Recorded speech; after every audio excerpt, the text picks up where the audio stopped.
Kenapa dikatakan keajaiban? Karena memang dua perbuatan ini betul-betul mendatangkan keajaiban yang luar biasa. Realita di lapangan, bagaimana sedekah dan istighfar banyak sekali menyelesaikan perkara-perkara dalam kehidupan manusia. Dan itu betul terbukti, serta siapapun yang mengikuti contoh itu, dia akan melihat keajaiban dalam hidupnya. Assalamualaikum warahmatullahi wabarakatuh. Sahabat semuanya yang dirahmati Allah, pernahkah kita merasa rezeki begitu sempit atau penyakit seakan tak kunjung sembuh? Padahal Allah sudah memberi jalan keluar yang seringkali kita abaikan, yaitu sedekah dan istighfar. Dua amalan sederhana tapi ajaib. Hari ini kita akan belajar bersama dari nasihat Ustadz Khalid Basalamah tentang keajaiban sedekah dan istighfar yang bisa melapangkan hidup, melancarkan rezeki, bahkan menjadi sebab kesembuhan dari penyakit. Mari kita mulai dengan penjelasan pertama tentang bagaimana sedekah dan istighfar memiliki kekuatan ajaib untuk menyembuhkan penyakit dan membuka pintu rezeki yang tertutup. Bahasa judul ini penting sekali. Keajaiban. Kenapa dikatakan keajaiban? Karena memang dua perbuatan ini betul-betul mendatangkan keajaiban yang luar biasa. Sebagaimana nanti Bapak Ibu akan dengarkan, buku ini dikuatkan dengan dalil-dalil perkataan para salafus salih dan juga realita di lapangan, bagaimana sedekah dan istighfar banyak sekali menyelesaikan perkara-perkara dalam kehidupan manusia. Kalau yang pegang buku di depan setelah judul keajaiban sedekah dan istighfar, di bawahnya ada kanker ganas sembuh lewat sedekah. Lalu koma sungguh ajaib. Ya.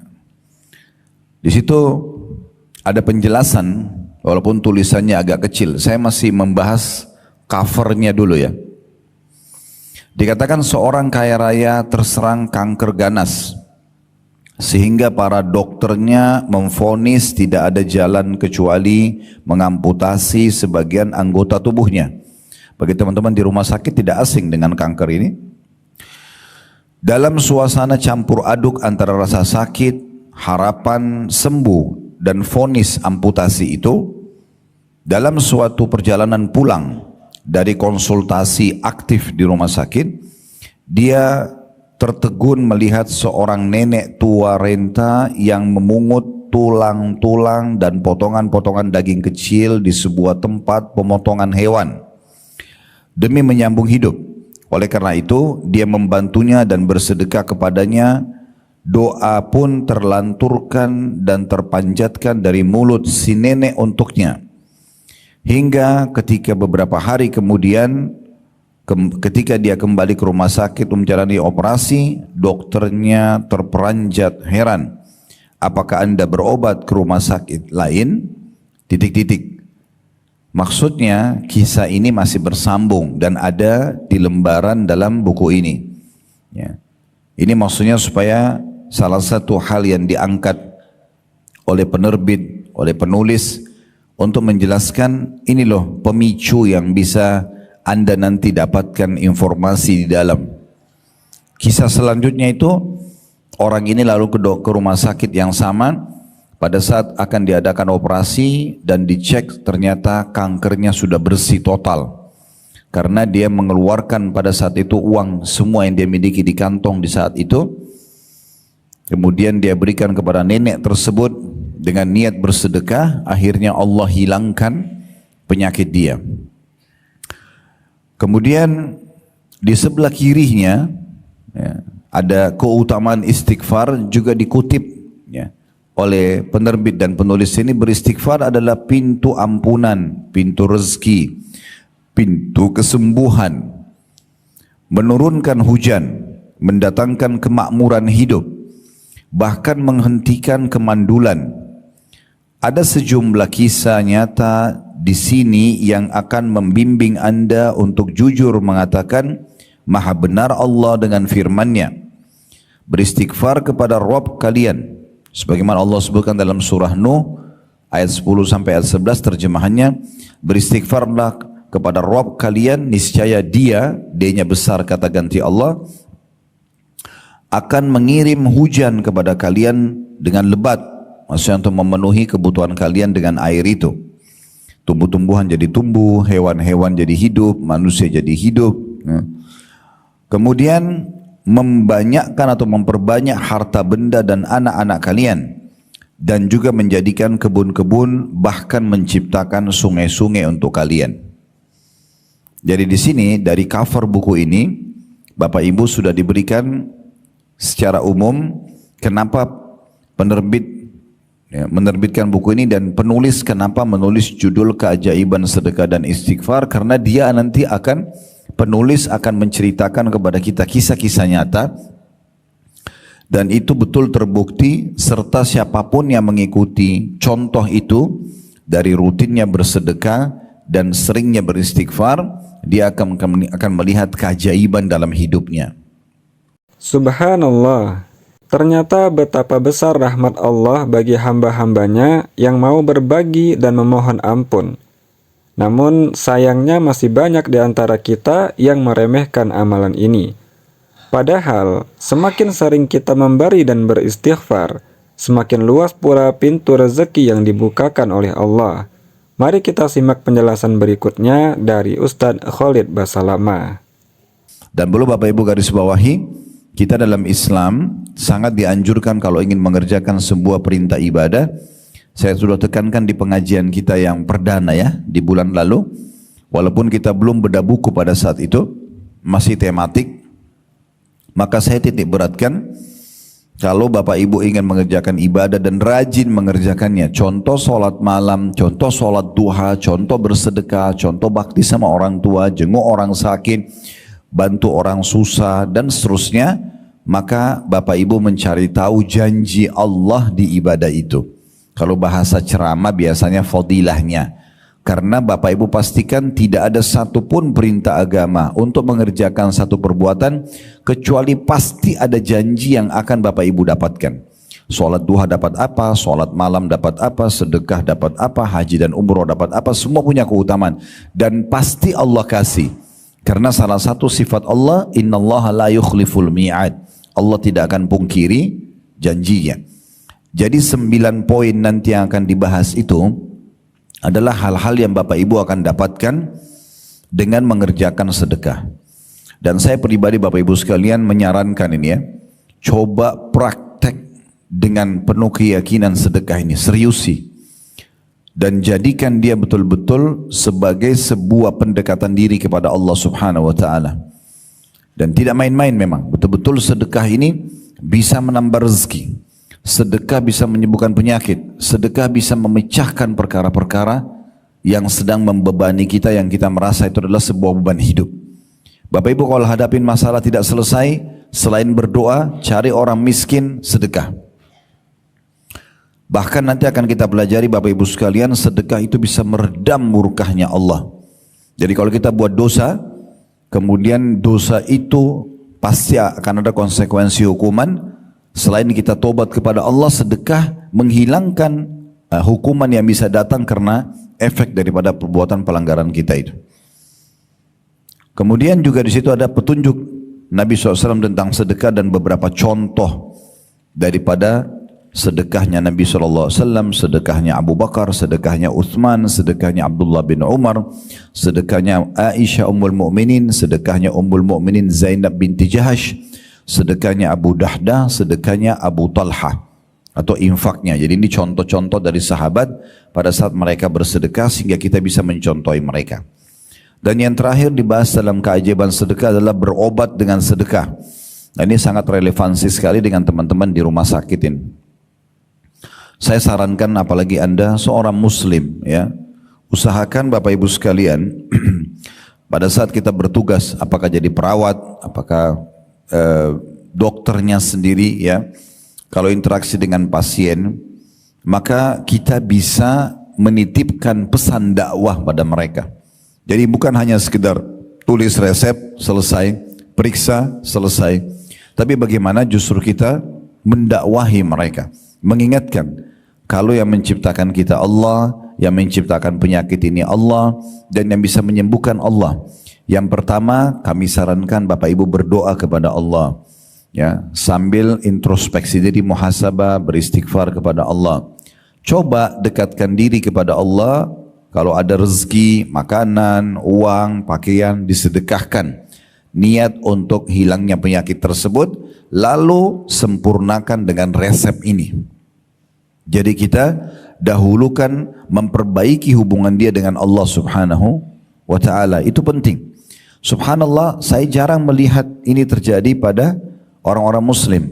Tapi saya pernah berdakwah ke Irian, waktu itu beberapa tahun yang lalu ya, mungkin sudah 12-13 tahun yang lalu. Saya temukan beberapa dokter yang beragama Nasrani pada saat itu ya. Mereka dokter-dokter muda yang dapat ditugaskan di sana sambil mengobati pasien, termasuk orang-orang Muslim, sambil selalu ada pesan, ya, nanti Bapak yang sembuhkan, bahasa mereka. Dan itu hak mereka dalam mendakwakan agama mereka. Tapi kenapa kita umat Islam yang jelas-jelas kita bertauhid, mengesahkan Allah yang Maha Kuasa, kita meyakini Dia tidak beranak, tidak diperanakkan, Dia Maha Kuasa dan Dia adalah penyembuh, ya, dan Dia Raja yang sebenarnya, tidak menitipkan pesan ini kepada pasien kita atau kepada, ya, orang-orang yang kita kenal, mungkin dari kerabat, agar mengingatkan itu. Itu penting sekali. Berapa banyak pahala yang teman-teman medis ini bisa dapatkan pada saat pasien datang, diingatkan dulu kepada Allah Subhanahu wa ta'ala. Jangan lupa bahkan titip pesan saja. Nanti kalau minum obat baca bismillah ya. Nanti dengan tangan kanan ya, sambil berdoa kepada Allah agar ya disembuhkan. Karena obat dan dokter bukan penyembuh, tapi berusaha untuk membantu. Yang menyembuhkan adalah Allah. Titipkan pesan dakwah itu. Sehingga dia kalau melakukan nanti di rumah, Bapak Ibu akan panen pahalanya. Masya Allah, jelas sekali bahwa sedekah bukan hanya perkara harta, tapi juga soal hati. Orang yang rajin bersedekah, Allah cintai. Bahkan makhluk di bumi pun mendoakan kebaikan untuknya. Indah sekali bukan? Mari kita dengarkan penjelasan berikutnya tentang sedekah dari Ustadz Khalid Basalamah. Sedekah ini Bapak Ibu sekalian, yang merupakan bagian yang sangat diperintahkan dalam syariat, ya, hukumnya sunnah. Hukumnya sunnah, bukan kewajiban. Tetapi beruntunglah orang yang menjadikan sedekah sebagai kendaraan dalam hidup dia untuk meraih ridho Tuhannya, untuk juga meraih ridhonya manusia. Karena orang yang dermawan suka bersedekah dicintai oleh Allah, karena Allah perintahkan sedekah itu, dan Allah pun maha dermawan. Dan orang yang dermawan pasti disukai oleh manusia. Bapak Ibu kalau berteman dengan orang yang royal, suka traktir, suka memberi, setiap ketemu ada saja hadiah yang dikasih kepada kita, pasti orang semua suka dengan orang seperti ini. Sebaliknya, lawan daripada dermawan, ya, artinya orang yang suka sedekah adalah orang yang bakhil, pelit. Semua orang yang pelit dibenci sama Allah. Bahkan Bapak Ibu perlu tahu ya, lawan dermawan atau pelit itu bagian dari dosa besar. Dosa besar, bukan dosa saja, tapi dosa besar kalau orang pelit, dan akan membuat manusia menghindar dari dia. Semua orang tidak suka dengan orang yang pelit.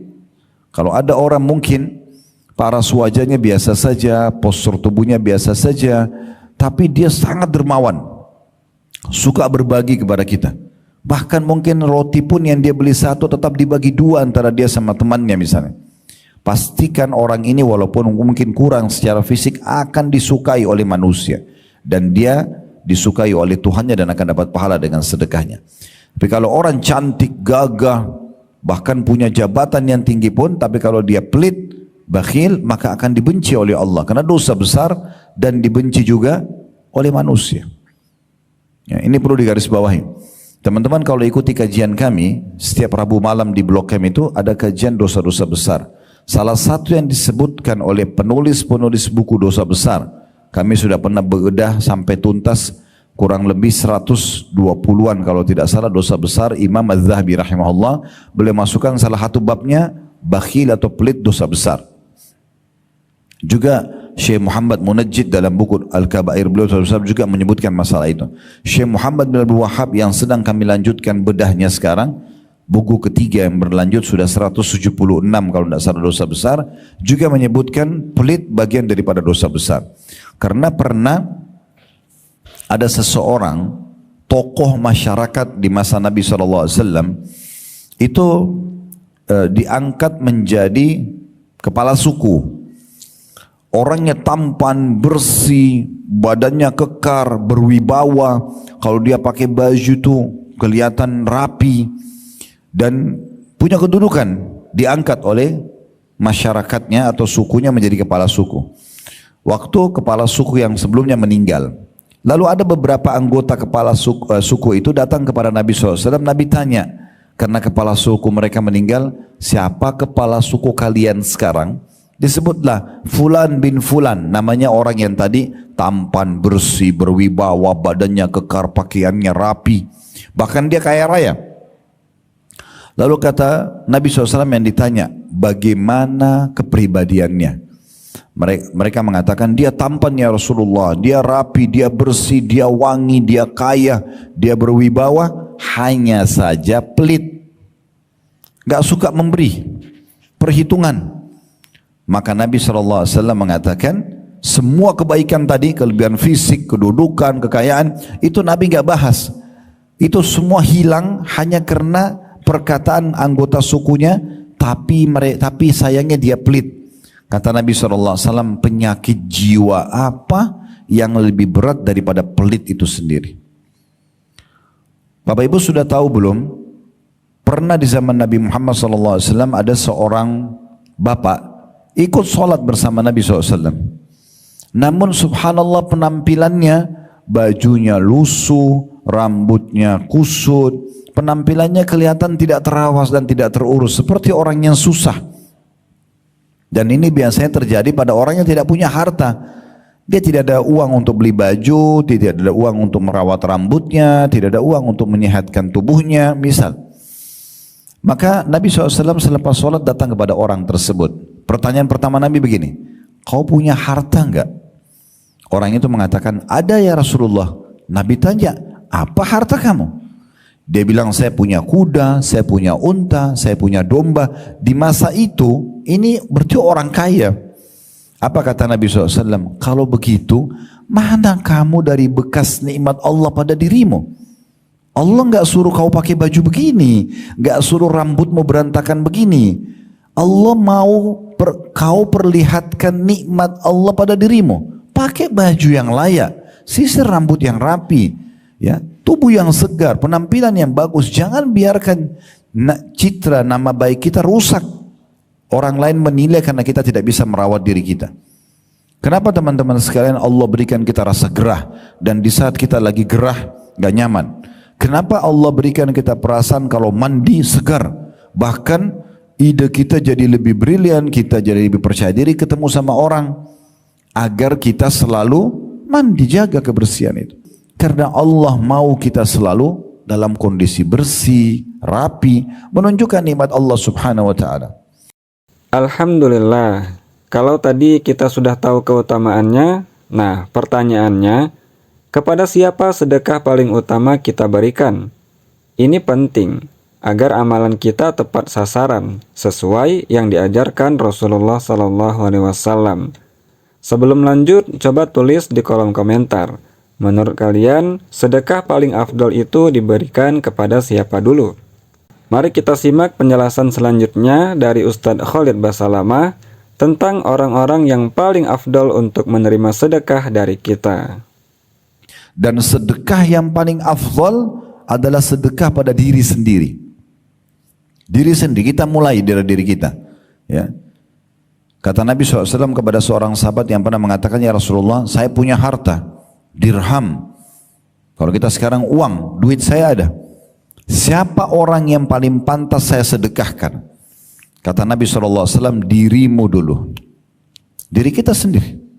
Beli pakaian yang pantas, ya. Beli mungkin sabun dan sampo yang bagus, beli sepatu yang bagus, yang penting tidak mubazir, tidak berlebihan, tapi jangan juga hinakan diri kita. Kita berada di tengah-tengah, sesuai dengan kebutuhan bukan keinginan. Ya. Jadi betul-betul kita harus tahu masalah ini, supaya jangan sampai kita keliru. Ya. Nabi SAW sangat senang kalau ada orang yang berpenampilan, dan beliau sendiri mencontohkan itu. Beliau sendiri suka dengan bersih dan rapi. Ya. Dan beliau juga seringkali tampil di hadapan para sahabat dengan rapi dan bersih. Kalau pernah dengar Abu Hanifah rahimahullah, ini salah satu dari 4 imam madhab. Ada Imam Abu Hanifah, Imam Malik, Imam Syafi'i, Imam Ahmad. Ini 4 madhab yang sekarang umat Islam umumnya di dunia mengikuti madhab mereka, ya, atau susunan, ya, hukum syariat yang sudah mereka susun sebagai sebuah panduan bagi umat Islam. Abu Hanifah ini terkenal sekali kalau dia lagi jalan satu tempat wangi, dia bersih. Ya, kalau dia tampil pengajian, dia selalu coba tampil prima, ya, sebagai contoh bagi orang. Sampai kalau beliau lewat, itu orang-orang tahu, oh, Abu Hanifah baru lewat sini karena wanginya tercium.